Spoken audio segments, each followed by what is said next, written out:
Hey everybody, welcome back to Mac Kiteboarding Wing Wednesdays. I'm Tucker, and today I'm going to talk with you about an exciting new board coming at you for 2022 and 2023, and that is the MACkite wing board. This is the version 2, so we've got some improvements for this coming year from the version 1, and I'll talk you through some of the benefits of this new board and give you my review of it. So if you're into that, stick with us and we'll get into it. All right, so what we have here is the MACkite wing foil board. This is the 2022-2023 version. As you can tell here, I've got the 4'10", 78 liter model that I've been testing.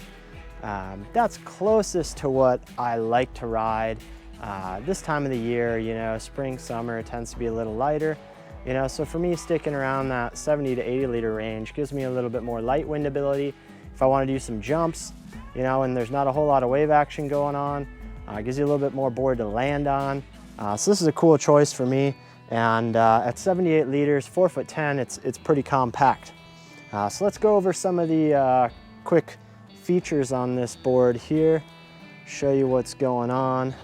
So starting at the top, you can tell we got a really blunt, wide nose here, so that really allows them to go with a nice short shape. Don't need to get super long. Here we got the vent plug. This is an automatic Gore-Tex vent plug, so no need to screw it in and unscrew it every time. You just leave it and it automatically regulates the pressure in the board. Coming down here to the front bolt pack for your foot strap.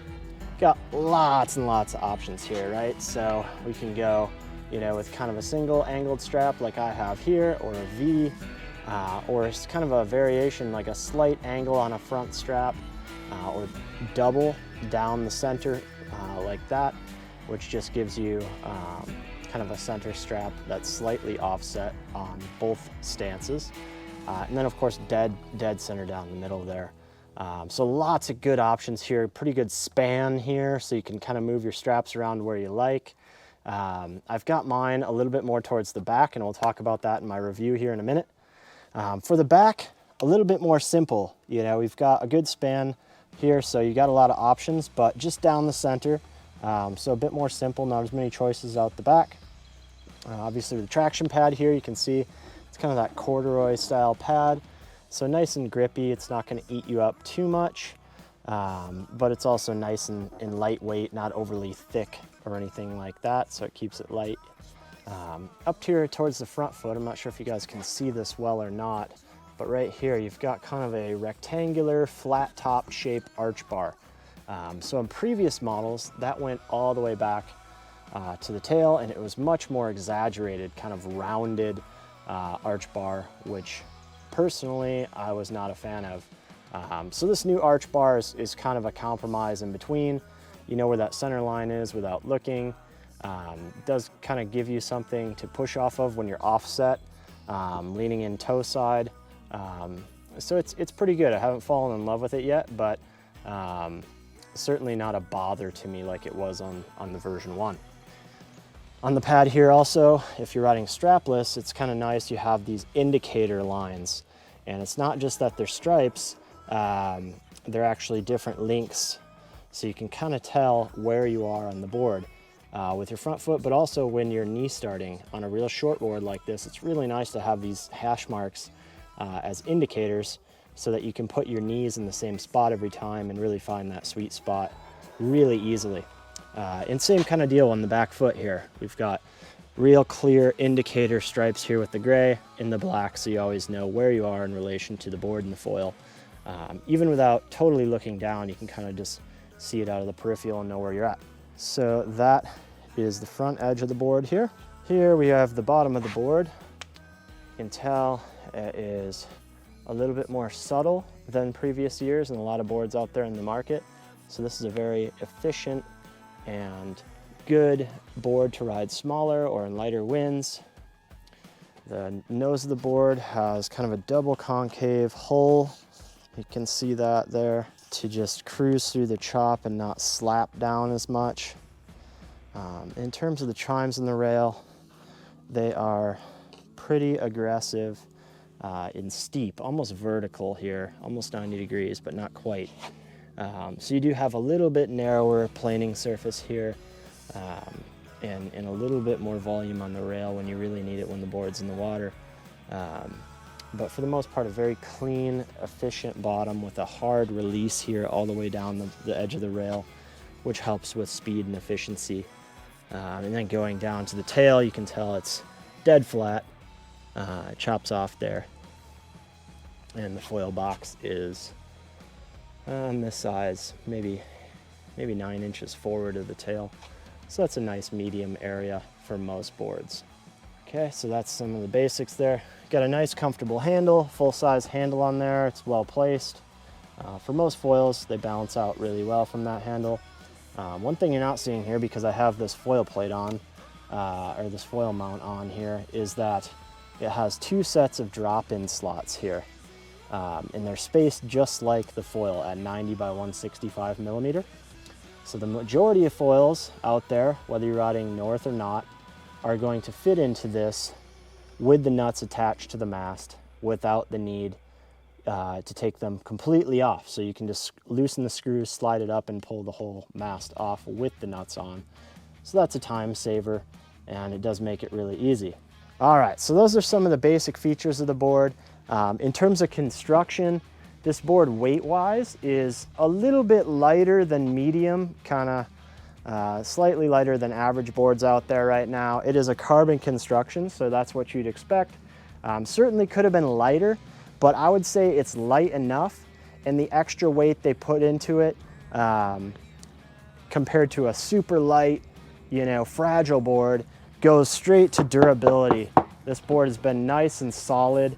Haven't had any issues with dings, and I've really put it through its paces, been pretty aggressive on it, and don't have any issues or cracks or anything that have needed attention. So for me, that is the perfect spot. It's light enough, but also durable enough to stand up to some punishment and just day-to-day use without those annoying repairs constantly popping up. So my 2 cents on this board, I kind of got, the Tucker strap layout here with the foot hook and the front angle long strap. This has worked great for me. You'll notice it's pretty far tailward here. And that for me has to do with trying to get more board in front of my feet. This board's only 4'10", and there's a lot of nose rocker. I'll see if I can show you that here. Right here, there's a lot of nose rocker in like that last 12 inches. So that does help you reflect off of chop and touch down without submarining the nose, which is nice, especially on the bigger models where they have a bit more planability on the board, more length. But on a board this short, there's a lot more weight in the front of the board, so you're pushing more water and shoveling more water as you're going along. It gets a little draggy, especially in lower winds. So personally, I like to slam the stance back a little bit more in a situation like that, because it gets more flat board in front of your feet, helps with planing ability. And that way, if you touch down or something, there's just more board in front of your feet to help with that. So that's worked out really well for me. I do think this is one of those boards that just wants to be ridden more from the tail than from the middle of the board a lot of times. So I've been playing with the stance and the straps and kind of figuring that out, as I would with any board. And this is kind of where I've landed. It's worked really good for me. And I might change, the foil position slightly depending on what foil I'm riding, or what style I'm riding, how fast I'm going. But the straps pretty much stay right there, for me. And that's kind of where I've honed them in, where it feels really good, and I don't need to move my feet around too much. So that's been a good one for me. But you have so many options on this board for the straps, so that's really great. You can really go crazy with that. So I mentioned the nose rocker. Again, if there's anything I would change about this board, I would just flatten out the nose rocker slightly to help with the efficiency a little bit, or bring in the waist a little, make it a little longer, and you could maybe keep most of this nose rocker, but it is a little draggy for light wind riding. In decent winds, it's great. There's no problems there at all. But on a board this short, with 78 liters of volume, you'd expect a little bit better light wind performance maybe. than it has, and I think it has a lot to do with the short length, but primarily that nose rocker in the last 12 inches is a bit much for my taste. So that is what it is, you know, maybe heavier riders or guys that just want a bit more volume under their feet, but still a short board. This is a great choice as long as you're not trying to, you know, go out in super light wind. And honestly, the bigger sizes of this board are great in light wind. So that's, you know, what it is. It is just kind of that breaking point for me at my weight in the lineup where, you know, really I should be able to light wind this quite well. And I can do it okay, but maybe not as good as I could if that nose rocker was flattened out. In terms of the arch bar here, I mentioned, you know, in the version 1, I really had a distaste for it. This one is much more mild and it's flat on the top. So when you have your foot in here and your toes are resting on it, it's still pretty comfortable. You don't feel off balance. You can even kind of grip it with your toes, which I like for jumping, to really stay locked in and control of the board. So I'm getting used to it, but certainly not, you know, a thing that I hate like I did on the version 1.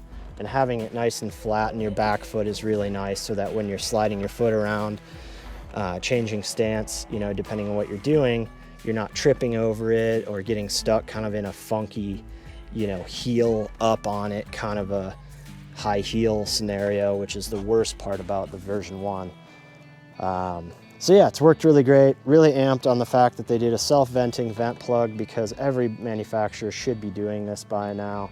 It's just an easy insurance policy. You're not going to lose it. You're not going to forget to screw it in, forget to unscrew it. And that way the board lasts longer with less maintenance.